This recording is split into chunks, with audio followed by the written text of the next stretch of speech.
পর্যায় পর্যন্ত আমি গর্ব করে বলতে পারি, মায়াকান্নার কোনো স্থান আমার আদালতে ছিল না, নেই, থাকবে না।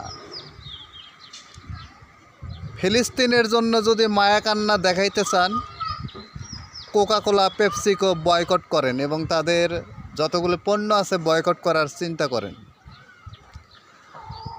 আল্লাহর কসম, 2012 পরে থেকে পেপসিকো, কোকাকোলার কোম্পানির কোনো পণ্য, চকলেট, পানি, যে কোনো পণ্য আমি খাইনি। সজ্ঞানে থাকা অবস্থা আমি খাইনি।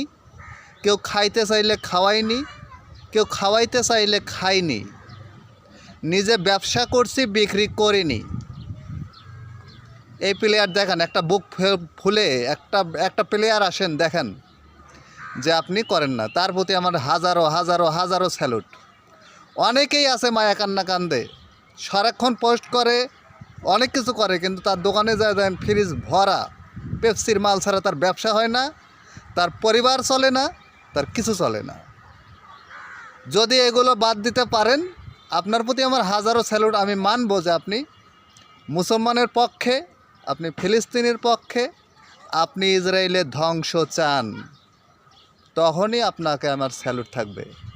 তার আগে আপনাকে আমি আমার ব্যক্তিগত মনে যে একটা ব্যবহার থেকেই আপনাকে আমি সেই সম্মানটুকুই করব।